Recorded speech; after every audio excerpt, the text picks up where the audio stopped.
അച്ഛൻ മക്കൾക്ക് വളർന്നു വലുതാകാൻ പലവിധ വഴികൾ കാണിച്ചു കൊടുക്കാറുണ്ട്. അത് ബിസിനസ് ആവാം, നല്ല ജോലിയാവാം, മറ്റു വിധങ്ങൾ എന്തുമാവാം.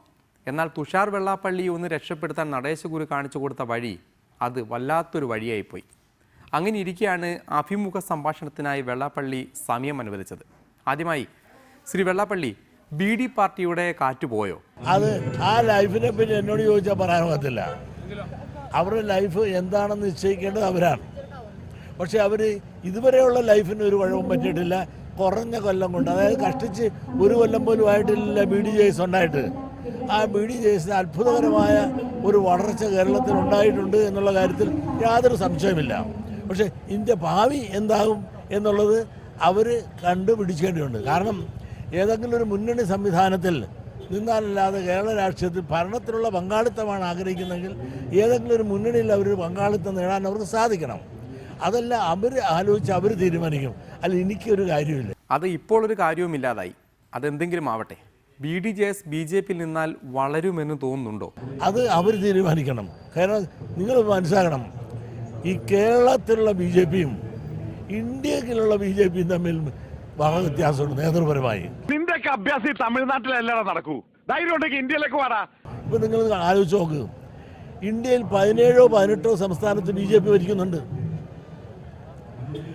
അതേസമയത്ത് കേരളത്തിൽ അടുത്തെങ്ങും ആസന്ന ഭാവത്തിൻ്റെ ഒരു 100 കൊല്ലത്തിനുള്ളിൽ ഭരിക്കാനുള്ള സാധ്യത ഒന്നുമില്ലെങ്കിൽ നമ്മുടെ ഈ ജന്മം അവർക്ക് ഭരിക്കാനുള്ള സാധ്യത നമുക്കിവിടെ കാണുന്നില്ല. എന്താ കാരണം?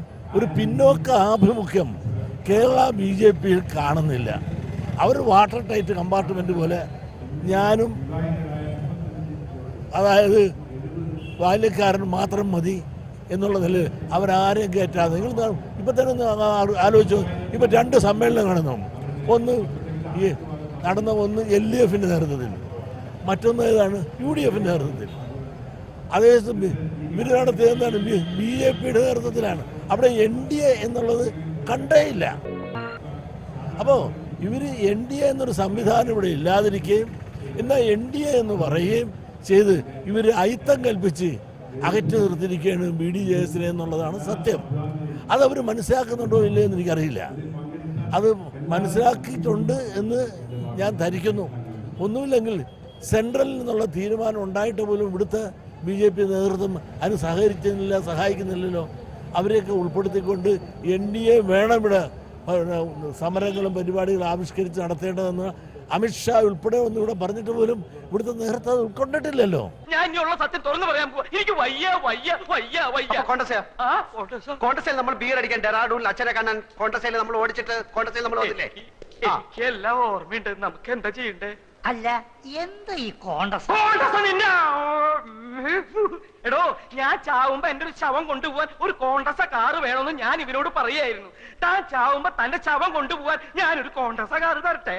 അത് ഞാൻ ചാവുമ്പോഴല്ലേ? ഇനി ഇവിടെ നിന്നാ നിന്നെ ഞാൻ കൊല്ലും. എടാ പോടാ, എടാ പോവാൻ. BJP ആയിട്ട് ഇവിടുത്തെ BJPയുടെ സ്വഭാവം ഇങ്ങനെയാണ്. അവർക്ക് പിന്നോക്ക ആഭിമുഖ്യം ഇല്ലാതെ ഉള്ള ഇവിടുത്തെ പോക്ക് BD JSന് എന്തുമാത്രം ഗുണം ചെയ്യും എന്നുള്ളത് അവരുടെ തലങ്ങളിൽ ആലോചിച്ച് തീരുമാനിക്കേണ്ടതാണ്. അങ്ങനെ തീരുമാനിക്കുമ്പോൾ ഇടതിലേക്ക് ചേർക്കേറാൻ താല്പര്യമുണ്ടോ? BD JSന്റെ ജനകീയ അടിത്തറ എന്ന് ആലോചിച്ചാൽ പിന്നോക്ക സമുദായക്കാരാണ് BD JSന്റെ. അതുകൊണ്ട് തന്നെ അവർ LDFിലേക്ക് പോകുന്നതിനകത്ത് യാതൊരു തെറ്റുമില്ല. നിങ്ങളൊന്ന് ആലോചിച്ചോ, കോൺഗ്രസ്സുകാർ എന്താ ചെയ്തത്? അവർ ചവിട്ടി പുറത്തിടുകയല്ലേ ചെയ്തത്? എന്തുമാത്രം ദ്രോഹിച്ച് അവരോട് മിണ്ടി എന്നുള്ള പേര് രാജംബാമിനവരെ ഘടകകക്ഷിയിൽ നിന്ന് പുറത്തു തള്ളി കളഞ്ഞില്ലേ കോൺഗ്രസ്സുകാർ? അതിൽ ഞാനൊന്ന് നടന്നു എന്നുള്ളതിൻ്റെ പേരിൽ അവിടെ പോയി BD JSന്റെ അല്ല ഒരു സമത്വ മുന്നേറ്റ യാത്ര നടത്തിയെന്ന പേരിൽ എന്നെ പറ്റി ജയിലടയ്ക്കാൻ KPCC പ്രസിഡന്റ് എഴുതി കൊടുത്തില്ലേ? അന്നത്തെ മന്ത്രി എൻ്റെ കേസിൽ എടുത്തോളാനായിട്ട് ഉത്തരവ് രമേശ് ചെന്നിത്തല കൊടുത്തില്ലേ? അപ്പോൾ ഇവിടെ എവിടെ രക്ഷ? അവിടെ വേറൊരു സംസ്കാരമാണ്. കഴിഞ്ഞ ഭരണം UDFന് നഷ്ടപ്പെട്ടത് എന്തുകൊണ്ടാണ്? ഏതാണ്ട് 10% വോട്ട് BD JS 16% വോട്ടാണ് ഇവർ മൊത്തം മേടിച്ചത്. ഏതാണ്ട് 10% വോട്ട് ഇവർ തന്നെയായിരുന്നു. ആ വോട്ട് മറിഞ്ഞതോടുകൂടി UDF എത്രയോ പാട്ടിൽ സീറ്റ് നഷ്ടപ്പെട്ടു പോയി. സത്യമാണോ ഈ പറയുന്നത്? സത്യം ആയില്ലും ശരി, ഭഗവതിയാണ് സത്യം. എന്തുകൊണ്ട് ഇത് നേരത്തെ പറഞ്ഞില്ല? ആ UDF നഷ്ടപ്പെടാൻ കാരണം തന്നെ ഈ ഭരണത്തിൽ ഇരുന്നുകൊണ്ട് അവർ കാണിച്ച അനീതിയും പിന്നെ പ്രത്യേകിച്ചും പിന്നോക്ക സമുദായത്തോടും SNDP യോഗത്തോടും കാണിച്ച അക്രമവും അനീതിയും ദാർഢ്യവും ചവിട്ടിത്തയ്ക്കുന്ന സമീപനവുമായിരുന്നു. അങ്ങനെ ഒരു സമീപനം ഉള്ളത് കൊണ്ട് ചോദിക്കുക, LDFിലേക്ക് BD പാർട്ടിയെ കൊണ്ടുപോയി സഹായിച്ചു കൊടുക്കുമോ? കാരണം ആവശ്യപ്പെട്ടാൽ, ഉഭയകക്ഷികൾ ആവശ്യപ്പെട്ടാൽ, അത് അടിവരയിട്ട് പറയുകയാണ്, ഉഭയകക്ഷികൾ ആവശ്യപ്പെട്ടാൽ ഈ വിളിക്കാത്തടത്ത് ചോറിടാൻ പോകലെയാണ്. ഉഭയകക്ഷികൾ ആവശ്യപ്പെട്ടാൽ ഞാനതിന് ശ്രമിക്കാം. അപ്പോൾ മധ്യസ്ഥനാകാൻ തയ്യാറാണ്. അതാണ് ഞാൻ പറഞ്ഞത്, രണ്ടു കൂട്ടരും ആ ദൗത്യം എന്നെ ഏൽപ്പിച്ചാൽ ഞാനതിന് ശ്രമിക്കാം. അങ്ങനെയെങ്കിൽ നല്ലൊരു തീരുമാനം ഉടൻ പ്രതീക്ഷിക്കാം. എനിക്കറിയില്ല, അത് പിണറായി തീരുമാനിക്കണം. അവിടുത്തെ അന്ത്യവാക്ക് പിണറായിയാണ്.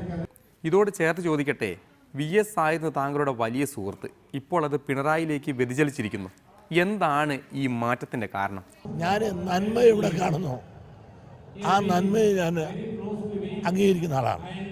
എനിക്ക് പിണറായി വിജയനോട് ഇഷ്ടമാണ്. ഇഷ്ടമാണടോ, എനിക്കിഷ്ടമാണടോ, നിന്റെ സൂത്രങ്ങൾ ഇഷ്ടമാണടോ, കൊച്ചു കള്ളിയേ എടോ എടോ.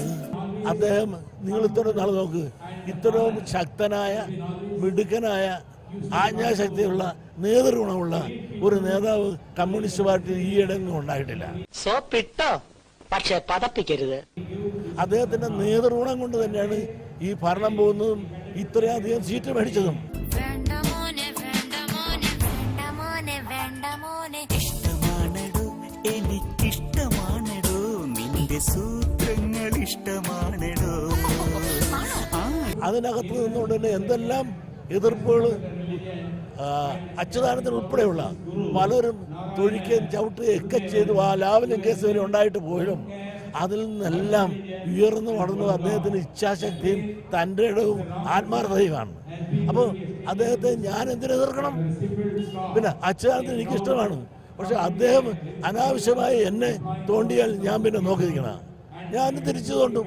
മുറ പറയാൻ, തുറ പറയാൻ തടിയനുമുണ്ട് ഒങ്ങച്ചം, അടി പറയാൻ അവയിടാൻ മടയുടെ രക്തത്തരമൊരു ജഗവ മനസ്സിലുവേ മടിയിലുവേ യമതടിയാ മലമടിയാ കടിയാ മടയാ ഇടിയാ പൊടിയാ മറുതെ ചെറുതേ ഓടാ. പിണറായി സാഹു ഇത്രയും നാളിനുള്ളിൽ SNDP യോഗത്തെ എതിർത്തിട്ടുണ്ടാവും.